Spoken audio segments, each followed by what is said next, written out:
dark forest. And you have these spirits that move around, causing zombies to come out of the ground, as well as skulls that when they hit you, they reverse your control for a few seconds. Now most enemies aren't too bad with this, but the real problems come for the pits, when you have to jump over a pit with reverse control. And of course when it goes away, that flip of the controls going back to normal can be a little disorienting. So if you do get hit by one of these enemies, and you're not quite sure if you'll be able to make it and use the controls wisely, it may just be smart to just sit still for a few seconds and let it go away before continuing on. After a while though, as you see as I continue on, I just get completely swarmed by them as I make it to the end of the level.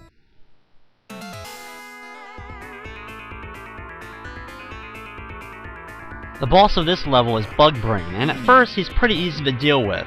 He slides around every time that you do an attack to him, and you can either attack him while he's doing the slide by doing a jump over him and hitting him in the back with your kick, and doing this over and over again you'll be able to deliver a lot of hits to him pretty quick.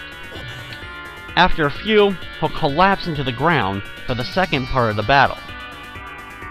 The second part is a little bit tougher as you have to deal with this spider that bounces around.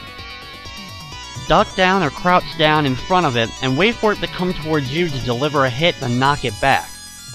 If it's going to land on your head, of course you want to back up, then duck and do a kick. And sometimes, if you don't feel like waiting, you can of course move up to it and be a little bit more aggressive.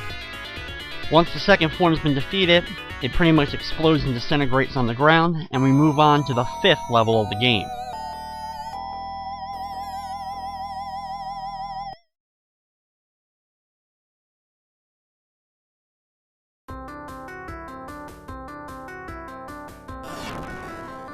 We are now actually inside of the hidden house. As you can see, there's some lightning flashing in the background to showcase the trees of the forest that we actually had just walked through.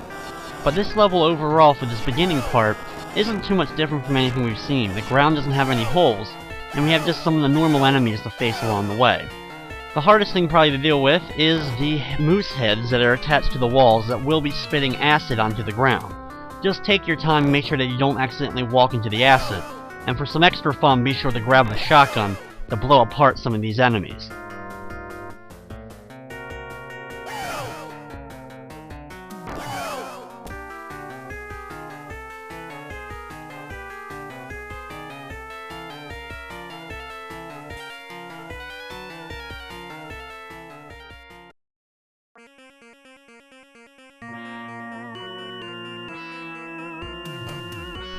In the library area of this stage, the only real enemies to deal with are the hands that are going to be coming at you, and they act just like they have been throughout the game.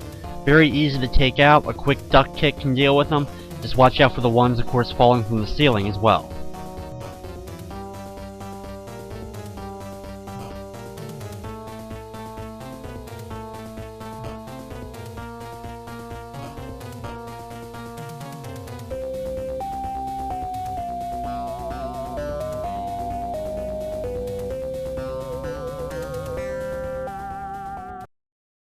In the third part of level 5, Dr. Mueller's lab is shown. These are all the glass chambers of the experiments that he was conducted. Dr. Mueller is the original resident of the hidden house, and we'll have to actually be dealing with a zombie for him in just a little bit.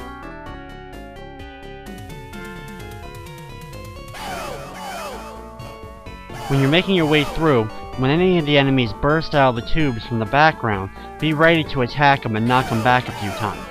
It only takes a few hits to kill them, but they can definitely be annoying, especially when two come out at a time. Try to do your best to focus on one, and then turn around and take out the other one, and try to keep them both separated so that you don't take any damage, but sometimes it's almost unavoidable.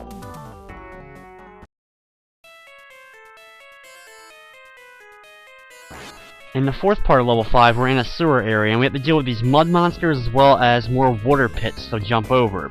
The mud monsters aren't too bad to deal with, just try to jump over them, and if they form right in front of you, just deliver a quick hit to them and they'll collapse around you.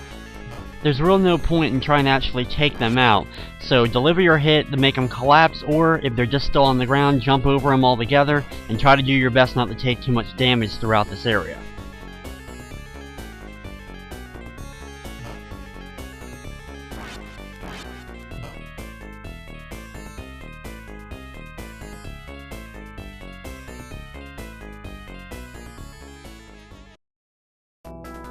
In the final part of level 5, it's the laboratory of Dr. Mueller. Now this deformed version of Mueller throws these different bottles of chemicals at you that explode and either cause mudmen to appear or burst out into flames.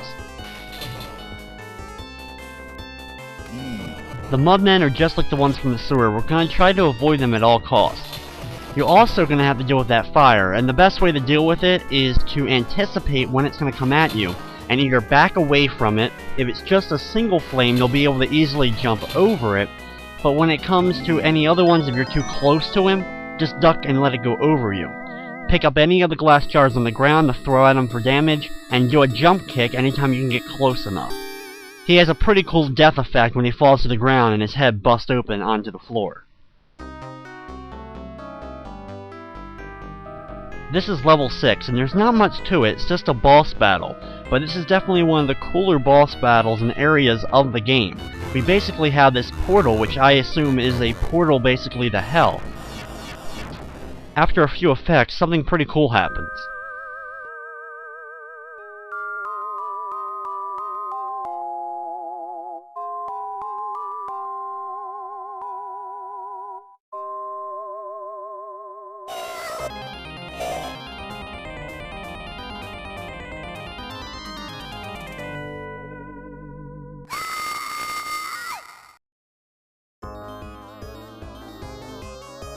That's easily my favorite moment of the game, the soul of Jennifer, your girlfriend, trying to escape, and there's all these arms coming out and dragging her down to hell. You now have to deal with this whole variety of enemies busting out of this portal.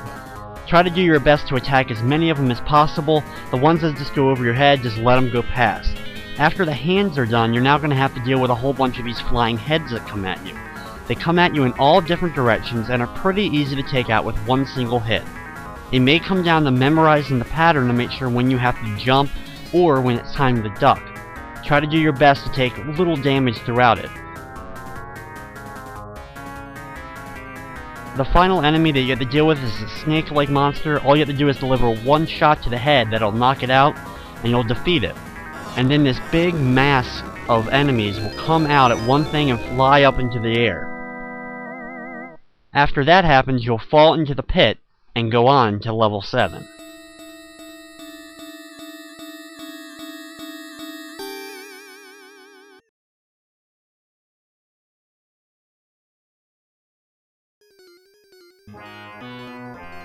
Now this part is another one of the elevator stages, and this one's definitely a lot tougher than the first, because you're dealing with a different pattern of enemies. These skulls are always going to come down in the same pattern, so if you can memorize it, it's no problem. But the first time going through, you're not going to know exactly what patterns that these skulls are going to come at you with, and can definitely drain your health rather quickly if you're not expecting it.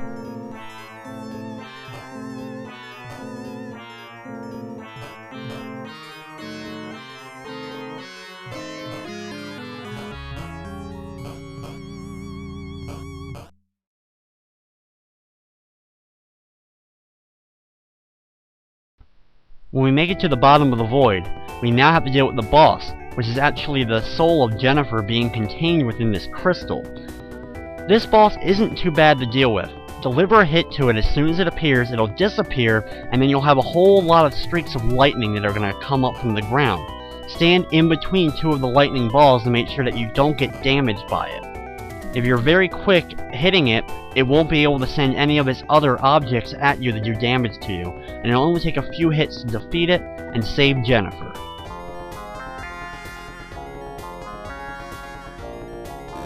However, there's no time to rest, as we've saved Jennifer and she runs off ahead. However, this evil demon is also chasing us at the same time. Try to do your best to keep as far on the right as possible, and then attack any of the balls that you can, and as far as the other lightnings go, try to make sure that you're not in their general area to take damage from it. This part's not too long, but it can be a little bit tricky, especially if you don't have too much health left. When you reach the end, you and Jennifer go through a portal into the next stage of the game.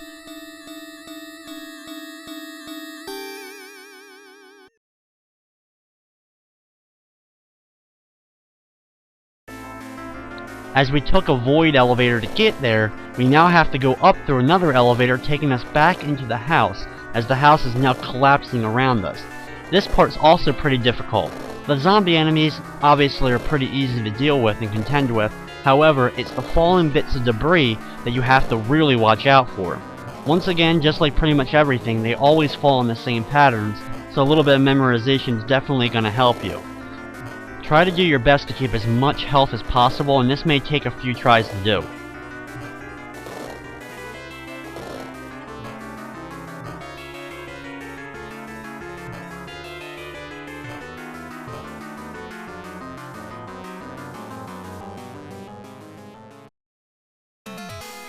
After the elevator, we've escaped the house. We're now in a boat trying to escape from the island. Our old friend from the bridge level has returned, but now it's time for us to finally take this